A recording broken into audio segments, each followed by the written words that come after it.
using his kit that made the difference between Heads and Kirk. And that's why Kirk is our MVP. Check it out. If you're going to try to build an Arlot and you want to sustain, make sure you rock this emblem build. It's the common emblem build with adaptive attack. The blessing for the river, and of course Brave Smite. I guess that's why it bought him like an extra second or two, is because with every hit he would heal, buy time, weave in and out, get a little bit of regen from the Oracle and the Radiant Armor, and then go from there.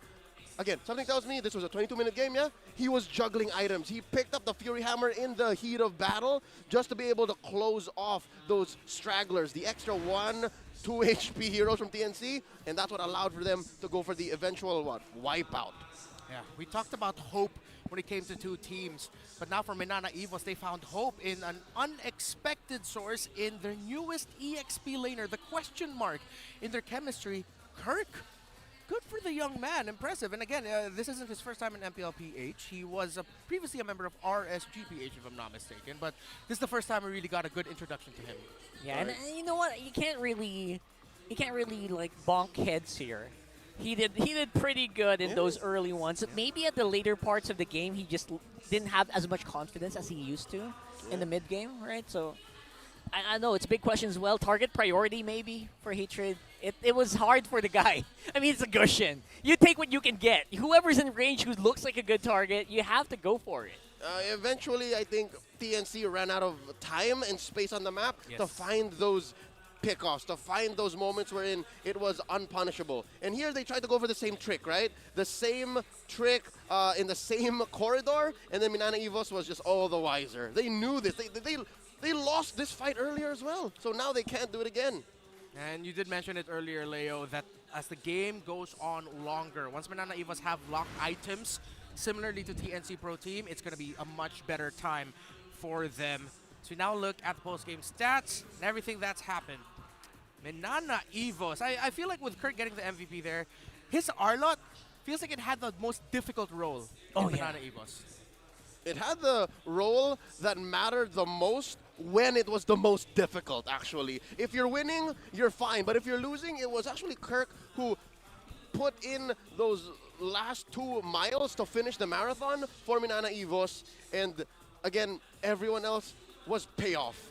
The setup was off of Kirk's efforts and off of the sheer communication from the rest of Minana Evos who understood the situation. Hey guys, we're losing. I know it sucks right now, but when we get past a certain threshold, TNC is not going to be able to come back. And that's coming off of a huge lead. I think at some point, TNC were sitting at 7-1. Yeah. 7-1 with almost a 10K gold lead, and then slowly but surely it shrank. And again, looking at their lineup, that's what happens when you lack map control, when your vision only comes off of sheer engages. And again, for the first half of the match, it looked like Hatred and Nomad were on the same page. Yeah. Something tells me maybe halfway through, those comms may have broken down. Yeah, maybe partly because of frustration, right? Because we saw multiple times that Rockhart, the TNC Pro Team, just looked like they did everything but couldn't get the result that they wanted. Yeah, it's hard to blame them again. The target priority here for TNC is also difficult when the target that you want just doesn't want to go down, which is Domeng here for Minana. And they barely got a beat on him. I think there was just but 1 or 2 moments when Domeng was on the verge of death. Every other time, every other time he was just can't touch it. a mile away. A mile away. A miles away. A miles away. And that goes and calls back again to Spider Miles effect here. We mentioned that Spider Miles and his timing with Holy Healing, a good baptism to stop TNC Pro Team from jumping forward. Again, it's a dive-heavy composition, and we saw it. 100% team fight participation. Minana Evos played around their star really well. A star who is great at setting up his teammates and making them look like stars. Yeah, it was stars galore here. Spider Miles obviously had his hand in everything. Man, I love these Star Wars references. How perfect they were. So that's why this game ended so quickly. That's why this game ended the way it did in but a single Lord take. And that's why we have a back-to-back MVP performance from Kirk. I don't know if you can do this, all right? If you can take the match MVP from game 1 and then just paste it on again. This is basically what we did. Items as well. I just changed that last, change the jerkin in a song. Yeah. So Kirk, again, congratulations to him. with his really, you know, I'm gonna say it, folks, and I think the folks at home are thinking it. He has really great hair. He has the best hair. It's so full. Oh my God. Yeah. And right now, TNC got a chock full of Kirk in that game. I don't think I've ever said the word luscious on broadcast, but that's how I would describe his hair and his Arlott performance. When it needs to get in your face, he does. When it needs to play like the Arlott that you're used to, like now, peeling for his team, finding these odd engages and getting the CC where it matters, he puts it in there. Man, Kirk is now the Arlott man. In Season 13, he is the bar for Arlott. Final Flash guy? Final Flash guy. Yeah. Yeah. The TNC Pro team here, they felt it in the early game. Those early 3 kills, which eventually turned into a 4th, I think that set the tempo for Minana Evos, and that's why he eventually, well, of course, he served as MVP. That early tempo stopped what could have been a devastating early to mid-game for TNC Pro team. That's right. And what Kirk is doing with Arlott, again, a hero that has been in our sights for the past 6 months, it's basically the way Lancelot was reinvented in Season 8. So I'm liking what he's doing here. Looking at the end game here, just under 16 minutes, this bout, game number 2 ended.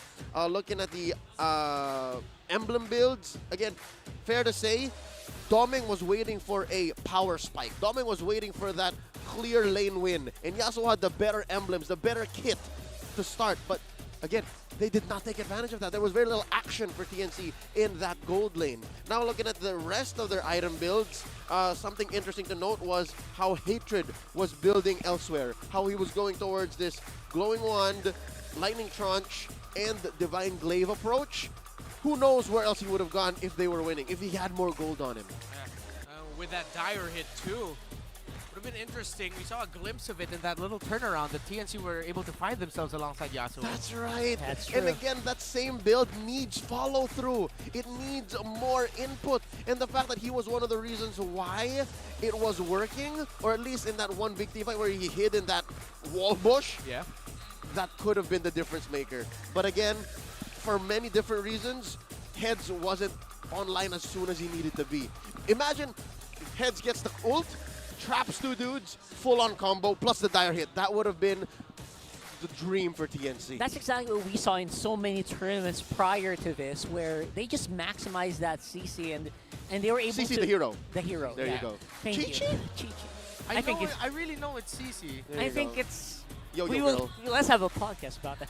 But yeah, basically, they failed to maximize on this, right? This beautiful hero that can really turn out small skirmishes into huge advantages. But again, we did see skirmishes happen. We saw big full-on fights.